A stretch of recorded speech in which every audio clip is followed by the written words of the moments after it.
Welcome to lesson 10.4. In this video, we will be exploring another test that we can use to test an infinite series for convergence or divergence, and it's called the integral test. The integral test states that if f of x is positive, continuous, and decreasing for x being greater than or equal to k, and f of x is equal to a sub n, then the integral from k to infinity of f of x dx and the series from n equals k to infinity of a sub n are going to do the same thing. So if the integral converges, the series will also converge. If the integral diverges, the series will also diverge. Now, notice that there are three conditions that must be met in order for us to apply the integral test. F of x must be positive, continuous, and decreasing for x being greater than or equal to k. And notice that k is our lower bound right here. On our integral, it's the lower bound, and then in our series, it's the number that we start at, n equals k. Now, in order to make the integral test work, f of x just needs to be positive, continuous, and decreasing technically for when x is greater than or equal to k, but in reality, we can use it as long as f of x is approaching being continuous, positive, and decreasing for large values of x. And notice that when we say f of x is equal to a sub n, that just means that if we had something like 3 to the power of n plugged in our series, if we had series from n equals 1 to infinity of 3 to the power of n, that means that our f of x would be equal to 3 to the power of x, just replacing that n with an x. Now, this idea comes from representing the series as a left-hand Riemann sum, and I do have a separate video on Riemann sums if that's something that you would like to review. Let's say that when x equals 1, we would have n being equal to 1. So this is n equals 1, this is n equals 2, so we would have n equals 3, n equals 4, etc. Now, if we are doing a left-hand Riemann sum, that means that when we make our first rectangle, the height is determined by where this, our n equals 1, intersects the curve at the left-hand side of the rectangle. So our first rectangle is going to look like this. And the height of this rectangle, we are going to call that height a sub 1, which would be the first term of our sequence. Then I'm going to continue making the rectangles with the left-hand Riemann sum.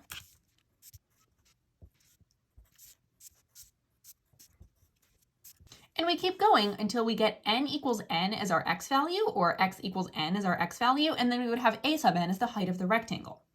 Now, because a left-hand Riemann sum is used and the function is decreasing, the series, and notice that the series is represented by the area of all of these actual rectangles, the series is going to be greater than or equal to the integral, because the integral is going to give us the actual area under the curve. And when we use a left-hand Riemann sum and the function is decreasing, we notice that we get all of this extra space up here. So that means that the series, the sum of the area of all of those rectangles, is going to be greater than or equal to the integral. Series from n equals k to infinity of a sub n is going to be greater than or equal to the integral from k to infinity of f of x dx. So the integral test only tells us whether our series is going to converge or diverge. It does not tell us what our series converges to. We can't take the value of the integral and say that our series converges to that. Now, one more note about the integral test. It's not the most efficient test for convergence or divergence because we have to prove that f of x is positive, continuous, and decreasing before we can even apply it. And then we have to take an improper integral. So it's going to take quite a while. Use another faster test if it's possible, if you're on a multiple choice especially. Use the integral test to determine whether the following series converges or diverges. We're looking at the infinite series from n equals 4 to infinity of 2 over n minus 3. In order to use the integral test, one thing that we need to do is we need to apply that rule that states that we're going to set a sub n equal to f of x.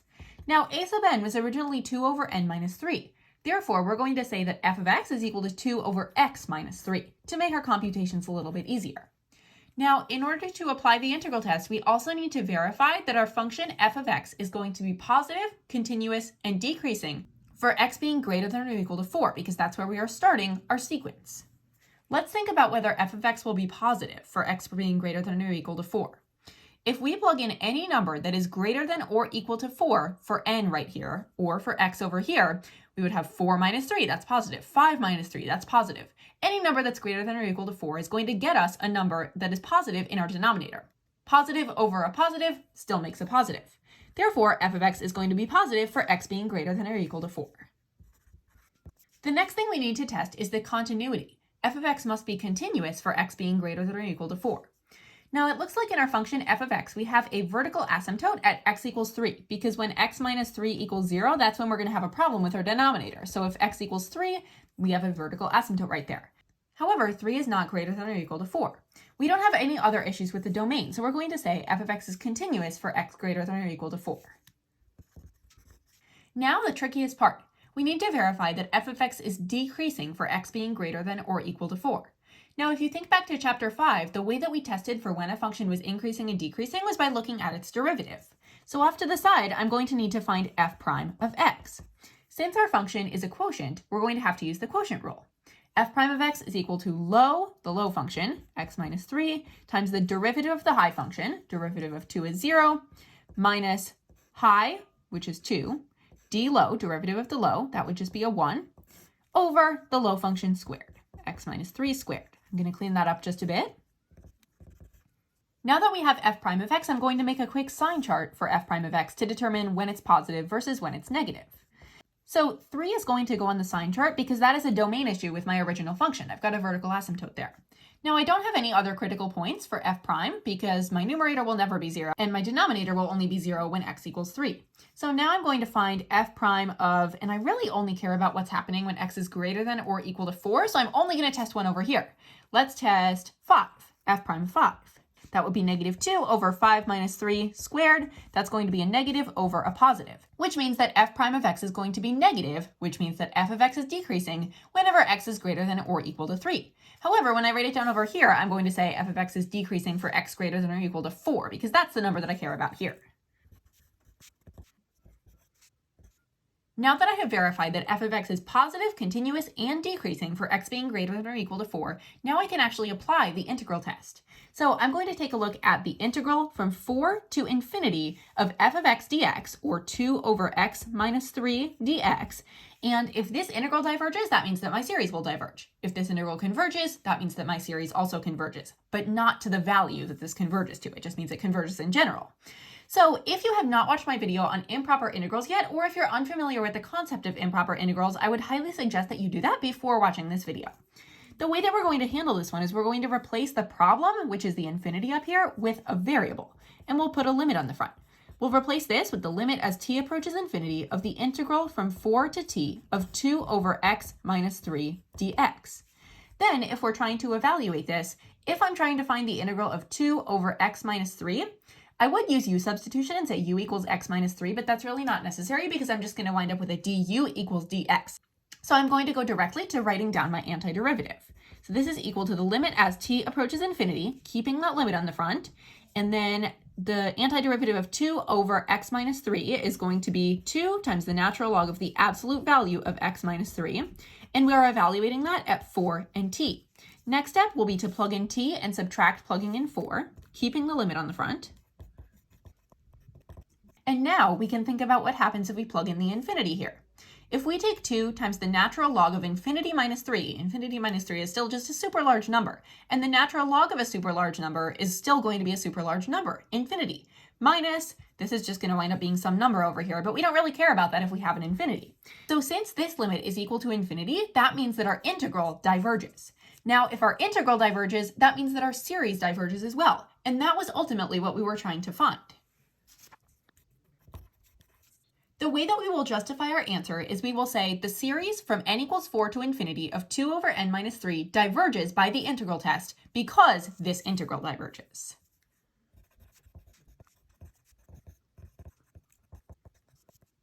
There's my response. Use the integral test to determine whether the following series converges or diverges. Now we're looking at the series from n equals 1 to infinity of n over e to the power of n. First thing I did, just like last time, is I'm going to let a sub n be equal to f of x, and I'm explicitly going to write this out. And what is f of x? Well, that's going to be x over e to the power of x. Now, in order to even apply the integral test, I need to verify that this function is positive, continuous, and decreasing for x being greater than or equal to 1. So is f of x going to be positive for x being greater than or equal to 1?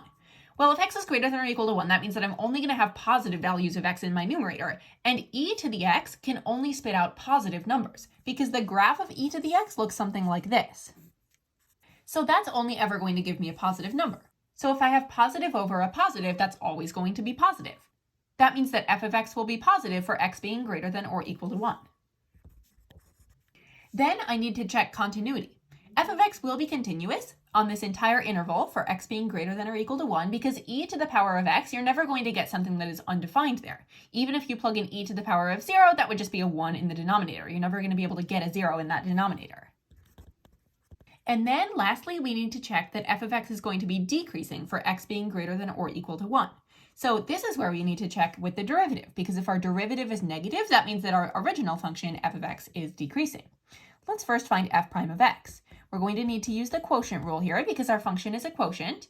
We have the low function, e to the x, times the derivative of the high function, which is just a 1, minus the high function, x, times the derivative of the low function, e to the x, over the low function squared. So e to the x squared, that's the same thing as e to the power of 2x. I will clean that up just a bit.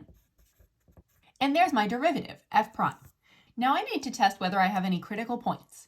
Now I don't have any domain issues that will go on my sign chart, but I might have some critical points. If my denominator is equal to 0, that would be a critical point. So if we have e to the power of 2x is equal to 0, we would take the natural log of both sides, and you can't take the natural log of 0, so that's never going to happen.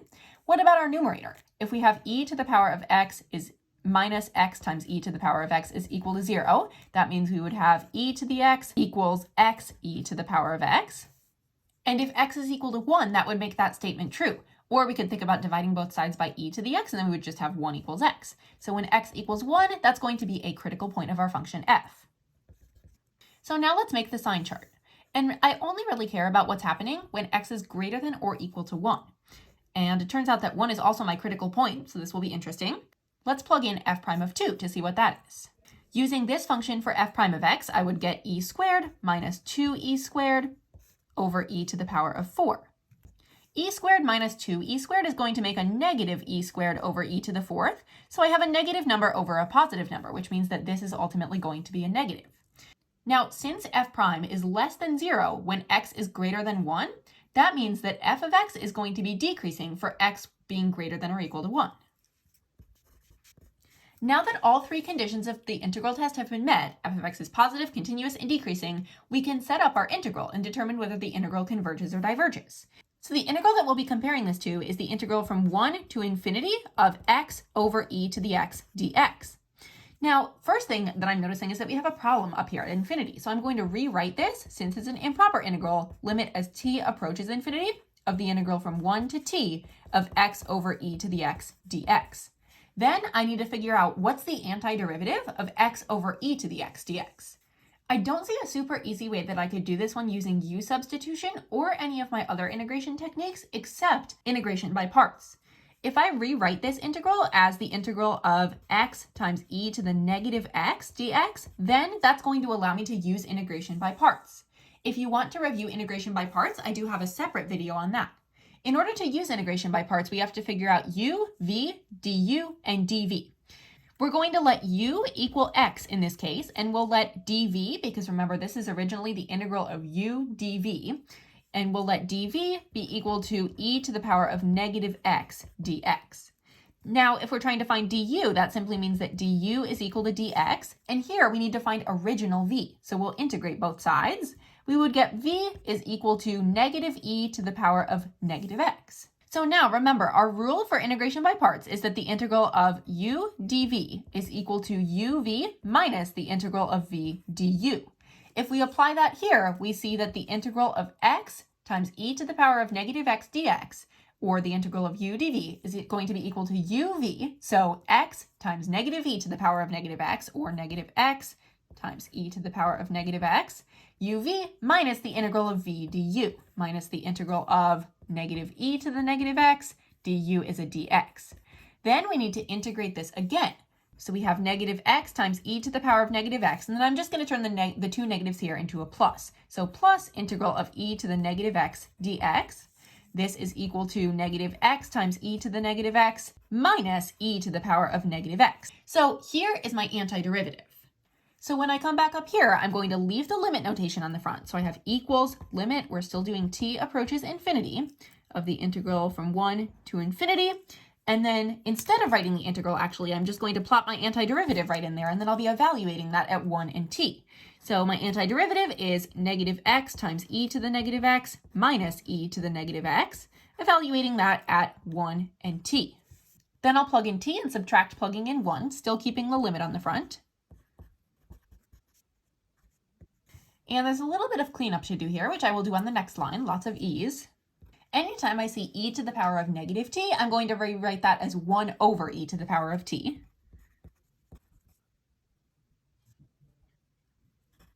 Now I can think about what happens if we plug in the infinity.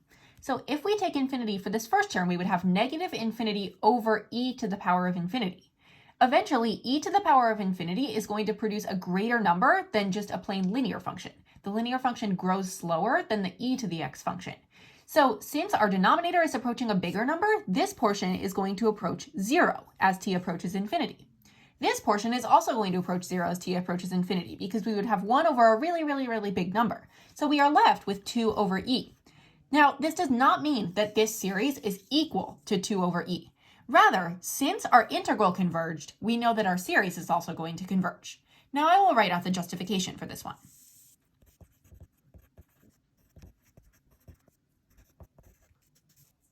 The series from n equals 1 to infinity of n over e to the power of n converges by the integral test because the integral from 1 to infinity of x over e to the power of x also converges.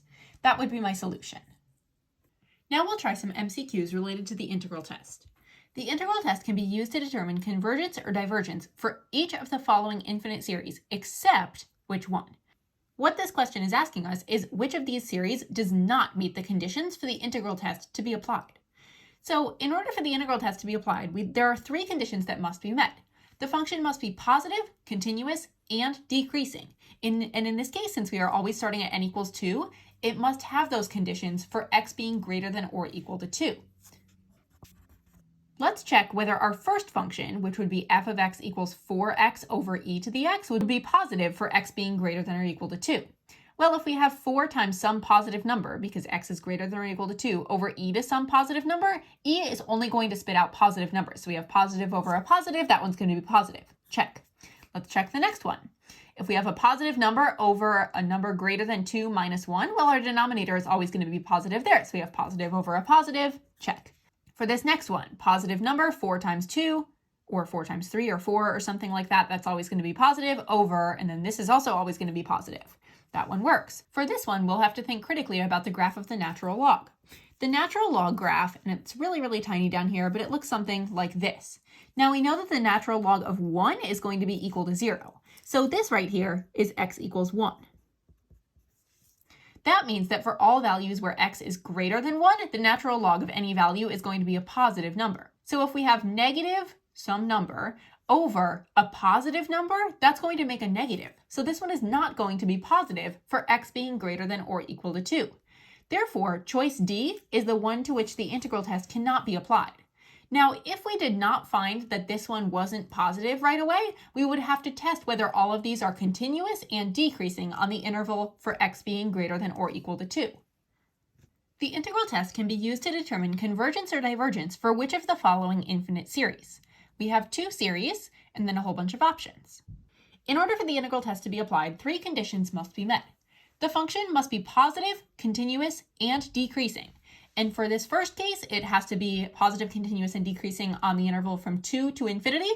For the second one, from 1 to infinity, because we look at where our series is starting. So for this first one, we need to determine whether the function is always going to be positive for x being greater than or equal to 2. This one will be positive for x being greater than or equal to 2, because if we take the cosine of a number plus 2, cosine of anything is going to be less than 2. So then if we have the plus 2, that's going to be a positive number over. And then the natural log of anything that's greater than 2 is going to be positive. So we have positive over positive. So yes, this one is positive. It's also going to be continuous because we don't have any issues in the denominator. The only situation where we would have a problem in the denominator equal to 0, is if we had natural log of n being equal to 0. We would have to take e to cancel that out. We would have n equals 1. And we see that that's not going to be a problem here because we are starting at n equals 2. So it is also continuous. And then the last thing that we have to test is whether it is decreasing. Now, since cosine of n is an oscillating function, if we have f of n is equal to cosine of n, an oscillating function is not always going to be increasing or decreasing. So unfortunately, this one is not always going to be decreasing when x is greater than or equal to 2. Therefore, we may not apply the integral test to this first series. Another way that you could do this is by taking the derivative of f of n, finding f prime of n, and then taking a look at when that is positive and when it's negative. So it is positive and continuous for x being greater than or equal to 2, but it is not always decreasing for n being greater than or equal to 2. So therefore, since the conditions of the integral test were not met for number 1, we cannot use the integral test to determine convergence or divergence. How about the second series? Sum from n equals 1 to infinity of e to the power of n over 4n. Will that one be positive for x being greater than or equal to 1 or for n being greater than or equal to 1? Yes, because e to the x is always going to give us a positive number, and 4x also gives us a positive number when we plug in a positive number. So it is positive. Is it continuous? Yes. If we plugged in x equals 0 or n equals 0, then it would not be continuous, but we're not dealing with that. We're only dealing with x being greater than or equal to 1. So it is positive and continuous. And is it always decreasing for n being greater than or equal to 1? Let's take a look by finding the derivative. I'm going to let a to the a sub n be equal to f of x, and then define f of x as e to the x over 4x. Now let's find f prime of x. We would need to use the quotient rule. Low function, 4x times the derivative of the high function, e to the x, minus the high function, e to the x times the derivative of the low function, which is 4, all of the low functions squared. So 4x squared. Clean that up a little bit. And then what is the deal with this one? Well, we first need to find any critical points. We know that there's going to be a domain issue at x equals 0 because our function f of x doesn't exist when x is equal to 0. So x cannot be equal to 0. That means that 0 is going to go on my sign chart for f prime. So we would have 0 right here, but we really only care what's happening when x is greater than or equal to 1. So if we plug in a 1, we have 1 minus 1 up here, that's going to make our numerator equal to 0, which is going to give us a critical point. So at 1, we have another critical point. Now for e to the x, if that was equal to 0, we would also have a critical point. So for e to the x equals 0, e to the x equals 0, well, we can't take the natural log of 0, so that one's never going to happen. Therefore, these are our domain issues or critical points. Now we just have to figure out if f prime of x is positive or negative when x is greater than or equal to 1. Let's try by plugging in f prime of 2. So this is going to be a positive up here, and in our denominator we also have a positive. So f prime of x is positive when x is greater than 1. That means that f of x is going to be increasing for x being greater than or equal to 1. And in order to apply the integral test, the function must be decreasing. Therefore, this one is positive and continuous for n being greater than or equal to 1, but it is not always decreasing. In fact, it's increasing for n being greater than or equal to 1. Since neither of these functions meet the requirements, positive, continuous, and decreasing, we would have to say choice A. Neither series 1 nor series 2 can be determined using the integral test. Let g of x be a function that is positive, continuous, and decreasing for x being greater than or equal to 1. This means that we can apply the integral test. If the integral from 1 to infinity of g of x dx is equal to 9, which of the following statements must be true? And then they're giving us a lot of statements about the series from n equals 1 to infinity of g of n. Well, we know that choice A is not going to be correct. The series does not diverge because the integral does not diverge. In fact, the integral from 1 to infinity of g of x dx converges to a value of 9. So B is also incorrect. We know that the series is going to converge because the integral converges. Now we have to determine whether the series is less than or equal to the value of the integral or greater than or equal to the value of the integral. Remember that because this idea comes from representing the series as a left-hand Riemann sum, the value of the series, or all of the shaded rectangles, the area of all the shaded rectangles, is going to be greater than the actual area under the curve. Therefore, choice D is correct. The series converges, and the series is greater than or equal to the actual value of the integral. Let's try a free response question. Let f be the function defined by f of x equals 8x plus 7 over x plus 2 times x minus 1. Part A says using the identity that 8x plus 7 over x plus 2 times x minus 1 equals 3 over x plus 2 plus 5 over x minus 1, find the value of the integral from 3 to infinity of f of x dx, or show that it diverges. So this one's actually going to be a throwback from improper integrals, and if you need to review that, I do have a separate video. First, if I'm trying to find the integral from 3 to infinity of f of x dx, first thing I'm going to do is plug in this for my integrand. And instead of writing this, because I know that f of x is equal to this, I'm just going to go straight to writing these. So this is really equal to the integral from 3 to infinity of 3 over x plus 2 plus 5 over x minus 1 dx. Now, what's my problem here? Well, I see that I have a limit of infinity up here, which can't really happen. Instead, I need to say limit as t approaches infinity and replace that problem with a variable, t in this case. And then we would have 3 over x plus 2 plus 5 over x minus 1 dx. Then I need to find the antiderivative. Still keeping my limit notation on the front, I still have the limit as t is approaching infinity, but then I'm going to take the antiderivative of 3 over x plus 2. That would be 3 times the natural log of the absolute value of x plus 2. Antiderivative of 5 over x minus 1 will be 5 times the natural log of the absolute value of x minus 1. And we're finding what those are at the values of 3 and t. Then I will plug in t and subtract plugging in 3. Now let's think about what happens if we plug in infinity. If we have 3 times the natural log of infinity, that's just going to be infinity. And 5 times the natural log of infinity is also going to be infinity. So we're dealing with infinity plus infinity here. And then if we're subtracting an actual number, well, that's irrelevant if we're all the way up at infinity. So this is going to be equal to infinity. This means that the integral from 3 to infinity of f of x dx diverges because the limit as t approaches infinity of 3 times the natural log of t plus 2 does not exist.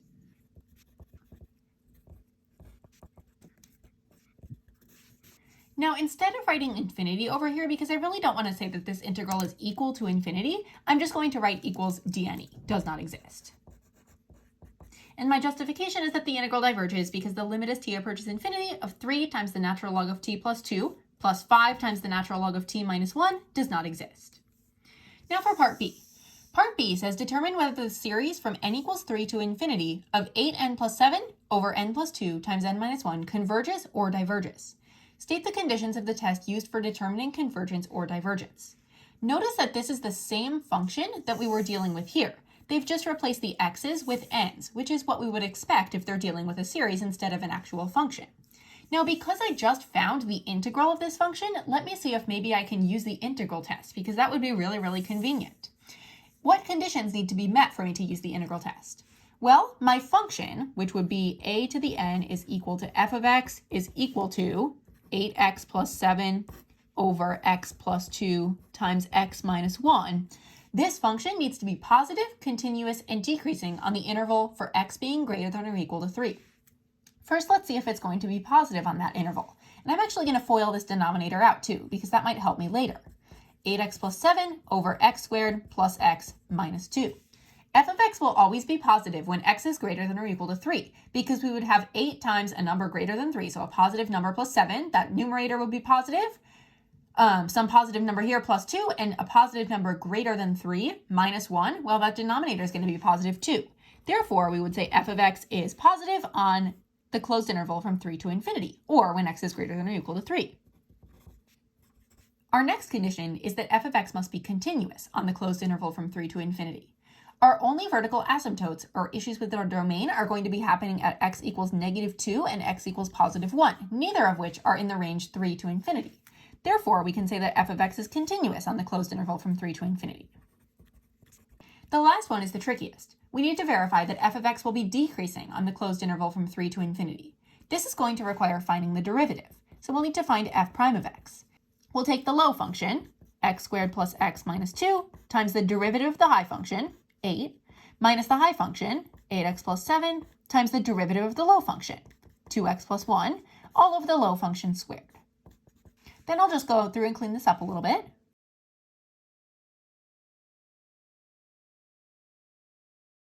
Now, when I'm making my sign chart, I really only care what's happening at 3 and beyond. So all the way from 3 up until infinity for f prime. Now I just need to figure out if we have any critical points that are within this interval. So I know that I'm going to have domain issues at negative 2 and positive 1, but those are not in the range that I care about. So my critical points are going to happen when my denominator equals 0 or when my numerator equals 0. Now my denominator is really the x plus 2 times x minus 1 squared. So x would have to equal negative 2 or 1 to make my denominator equal to 0. And again, those don't fall within this range. I just need to check that there are no critical points where my numerator, negative 8x squared minus 14x minus 23, might be equal to 0. So I'm just going to use the quadratic formula here. And underneath this radical, I'm getting a negative number. That means that there are no solutions to this quadratic function, therefore our numerator will never be equal to 0. So we have no more critical points. So now we just need to figure out what is the sign of f prime when x is greater than 3. So I'm just going to plug in 4. And that does wind up being a negative value. Therefore, f prime is going to be negative when x is greater than or equal to 3. This means that my original function f is going to be decreasing when x is greater than or equal to 3. So I will say f of x is decreasing on the closed interval from 3 to infinity because f prime of x is less than 0 on the open interval from 3 to infinity. Okay, so now I have stated the conditions of the test that was used, the integral test, for determining convergence or divergence. Now I can actually apply the integral test. So what I know is that this series and my integral, which was the integral from 3 to infinity of f of x dx, are going to do the same thing. So since my integral diverges, that means that my series is also going to diverge. So I'm just going to write out a brief justification for that.